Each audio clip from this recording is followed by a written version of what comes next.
I think he's got a lot of pressure on him, honestly, and I think he would probably disagree with that. But he moved heaven and earth to get this situation to where he wanted it. And to me, I think that ups the level of pressure because if he doesn't do better, everyone's going to kind of be pointing a finger and saying, "Hey, man, you asked for this, so like you need to make it work." I'm sure he's really happy to be where he is, which is great. I don't blame him for wanting to be kind of on the bike and team of his choice.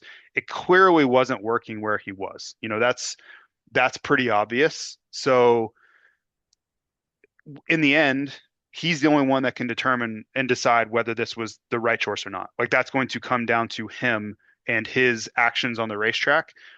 I just kind of feel like it's a lot of pressure on him in this situation where maybe it wouldn't have been before.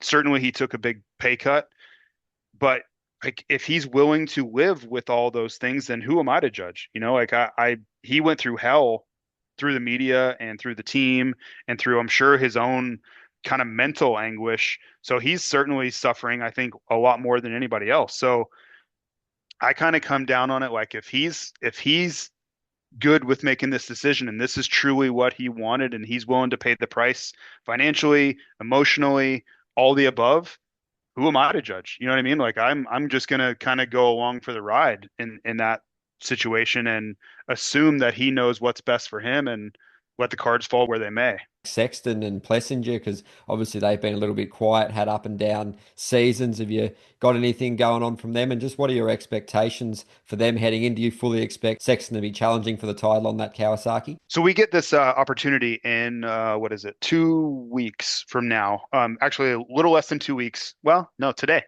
I will be talking with Chase Sexton either yesterday or today. We go to Anaheim Stadium and it's called the Feld Media Days. Some of you, I'm sure, are super familiar with this process, but we get to sit down and talk with each of them for half an hour. And it'll be myself and Ricky Carmichael and Lee Diffie and Weege and Justin Brayton and AC and all the broadcasters you can think of.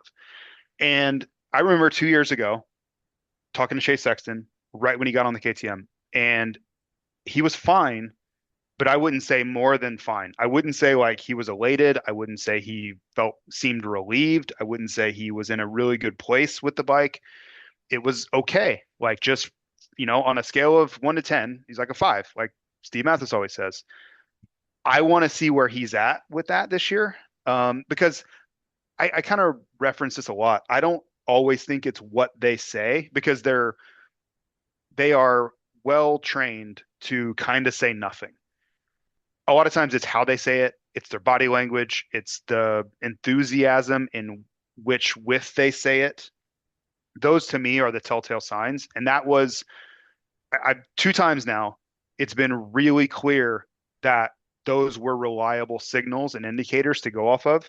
2 years ago with Sexton and last year with Jet and Hunter. They were absolutely the conclusion that not just myself. I'm not saying I'm some sort of, you know, psychiatrist here, but everybody that was there was like with Jet and Hunter, like, man, they're not in a great place right now. Like they look like they're run down. They don't seem like they're thrilled with racing. The social media world is kind of had the pitchforks out.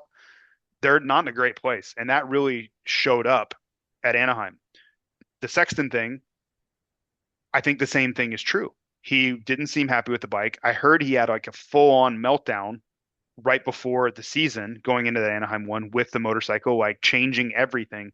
So, point being, right now, I'm kind of open minded as to how good or bad he will be. Like, he's not going to be bad, but how good will he be? He's a fantastic rider. So, can he be his best self and go win a one like he did last year? Or is he going to be starting slow, figuring things out, kind of like he did the first year on the KTM? I don't know, but I want to see if I can pick up anything from that conversation. So, like I said, until then, I'm gonna kind of just shrug my shoulders at the question and see how it goes, and not.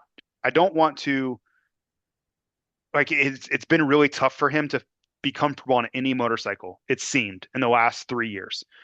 I'm gonna try to keep that bias out of my head for the moment and allow it to kind of be a neutral approach until I talk to him, and then maybe good or bad, I will allow myself to kind of get entrenched with him. As for Plessinger, he had just started riding when I got to speak to him. That was 2 weeks ago.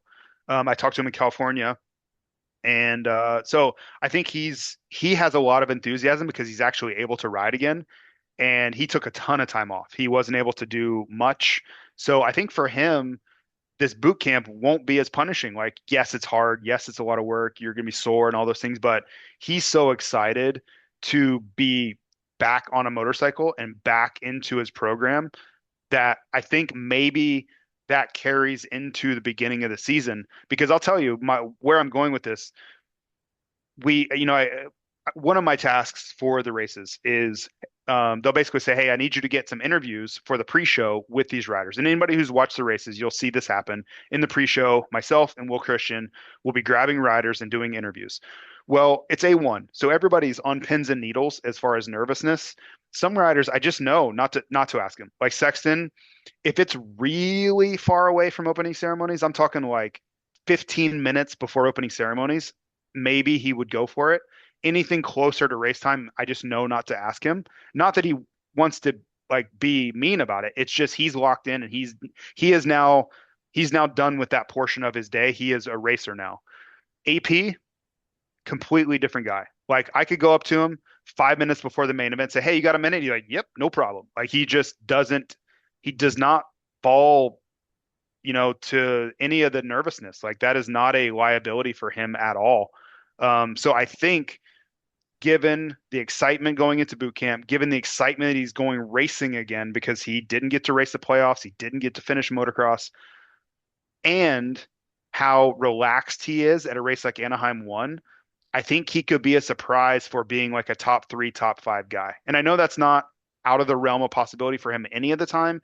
This is a guy that had the red plate in January of 2024, but I don't think many people will be talking about him at Anaheim 1 of 2026. And that, I think, is why it could be the surprise. Not body of work, just he doesn't have any momentum and nobody's going to be thinking about him. And I think he could come out and have a really good race because of that.